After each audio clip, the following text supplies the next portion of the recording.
The American dream, owning your home. It's never felt more difficult to buy a starter home in America, and that's correct. Wall Street has now entered the game. In January, 33% of all homes purchased in the U.S. were bought by investors, often Wall Street-backed companies with multi-billion-dollar funds. As Wall Street has entered the single-family real estate market, many American families have felt like buying a house has become nearly impossible. You may see titles like Invitation Homes and PulteGroup form strategic relationship for purchase of approximately 7,500 new homes. And you wonder who is allowing big Wall Street funded companies to enter neighborhoods and buy up every house. We'll answer that in this video. This is a Forbes article written in 2006 titled Rock On with REITs in 2006. I want you to quickly picture yourself 16 years ago when this article was written. The Chronicles of Narnia, The Lion, the Witch, and the Wardrobe was the top movie at the time, okay? Let's go back to 2006. Looking at returns by property type for 2005, self-storage came in at 23%, malls 18.7%. Let me cut in real quick. This is Bear Stearns' top REIT analyst, Ross Smotrich, answering the questions. Since some of you may not know, REITs are just real estate investment trusts. Just picture a fund that raises money, pulls the money together, and buys large properties. Drive down your street and see all the commercial buildings. Who in the world buys these $10 million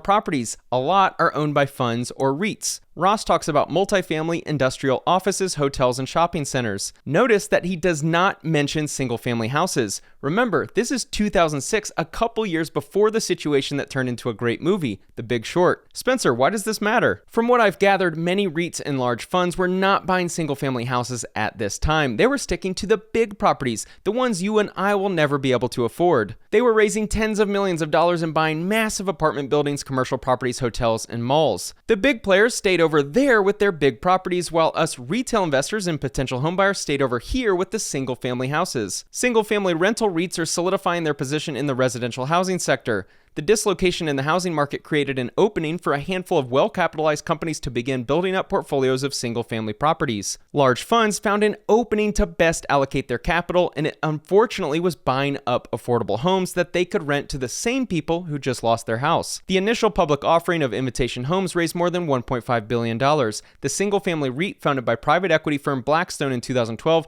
immediately became the largest listed company in the sector with an equity market cap approaching $7 billion. Looking back, 2012 offered one of the biggest gold rush opportunities of any asset class in my lifetime, buying single-family houses, and the big money took advantage. In this article alone, there's mention of American Homes for Rent, Reven Housing REIT, Colony Starwood Homes, and Silver Bay Realty Trust. Point being, there's many large REITs focused primarily on single-family housing and turning them into rentals. In a report written by Suzanne Charles, she writes, this structural shift marks the increased delocalization of rental housing markets through substantial global capital investments in local housing markets. What that means for me and you, there's more competition for the starter home your family is looking to buy. The cost of rent is really through the roof.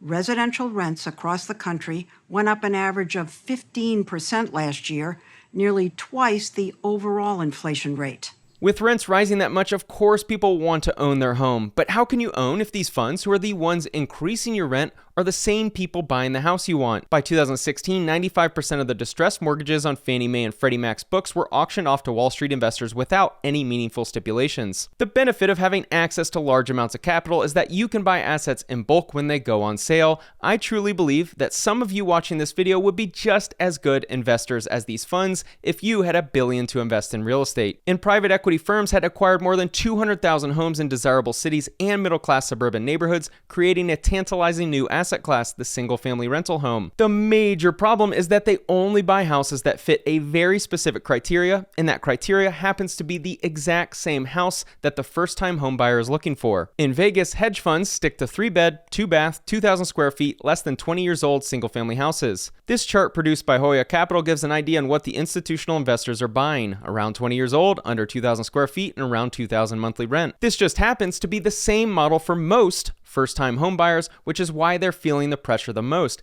And it's why they're the subjects of news pieces about homeownership becoming unattainable in America. When's the last time you've seen a reasonably well-off person appear in a news article about the inability to buy $1 million house? It doesn't happen, outside of LA, the Bay Area, and New York, of course. Why are rents rising so much?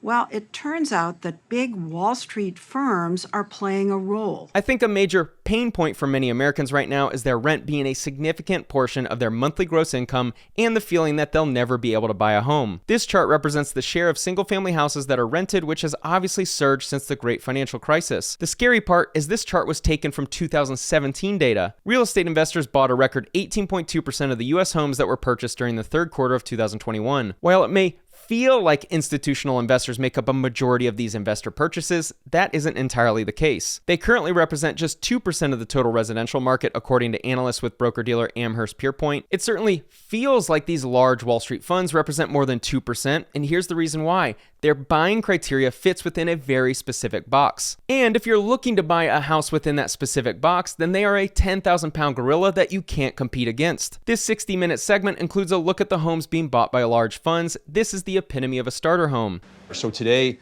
we own about 30,000 single-family rental homes across the U.S., largely in the Sun Belt, and we've got probably about 75,000 people living in our homes. I just told you that the funds only own 2% of the total real estate, so they're a minority players in the market. But if you're trying to buy one of the 30,000 houses they bought, you probably felt like it was an unfair challenge. There needs to be a law against this. Single-family homes should be bought and owned by just that. Families. We need to address these schemes federally. It needs to be made illegal. This is massive reason first-time homebuyers like my peers are being outbid by $100K for what are already $550K starter homes. People like him are the reason why a lot of people can't become homeowners. Reading through the comment section on this video will help you get an idea of people's frustration with the idea that a billion-dollar behemoth is buying every property in America to the extent that the average person can't buy a home. I even read in one of your own documents that your revenue went up last year by 67%.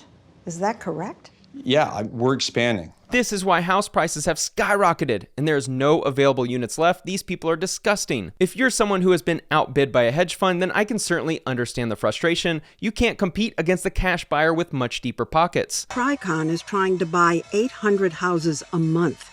Despite some YouTubers and media members indicating that we are headed for a massive housing crash, why would smart money be buying up large amounts of properties at what doesn't feel like an ideal time to buy? I mean, when you think about it, we have an incredible amount of demand for what we do. Large hedge funds and REITs have figured out that there is way less supply of housing than there is demand for the submarket they exist within in each city. This rent growth chart provides an idea on the significant jump in rental rates across the country. What you're looking at is the year-over-year growth in July 2022. Many cities experienced a growth of over 10%. Low supply, high demand, crazy rental rate growth add in that builders haven't been able to match the demand for a decade. Big investment companies like yours are being blamed for this huge increase in rents across the country.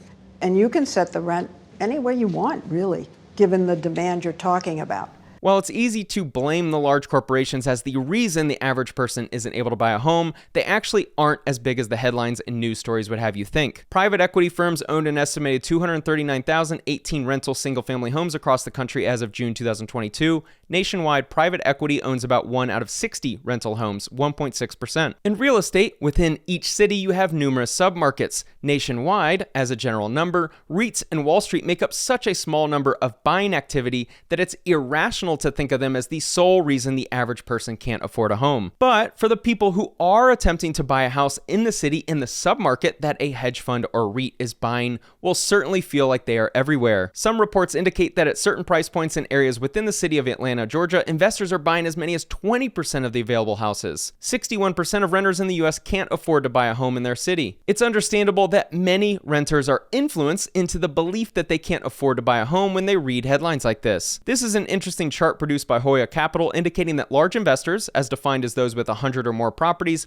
only make up 20% of the investor category. This chart also shows that the percentage of properties owned by investors has only increased 4% from 2011 to 2021. In a way, this topic is a little bit of a battle between feelings and data because it certainly feels like Wall Street is coming into your neighborhood and buying up every house, and news headlines and videos from anti-landlord channels will certainly make you believe that to be true. But the data shows that large-scale investors, aka REITs and hedge funds, still make up a very small percentage of the real estate market as a whole. Wall Street has $110 billion for home buying spree. Blackstone, KKR among firms gearing up to purchase single-family rentals. Some people believe there's going to be a massive crash in the real estate market. Anything could happen, but a big reason why it likely won't is because large institutional investors buying real estate has just begun. This chart produced by Hoya Capital indicates that the 4 biggest REITs own around 180,000 houses. If Wall Street has $110 billion ready to deploy just for real estate, they could buy 367,000 houses priced at $300,000 right now in cash. Will the housing market crash?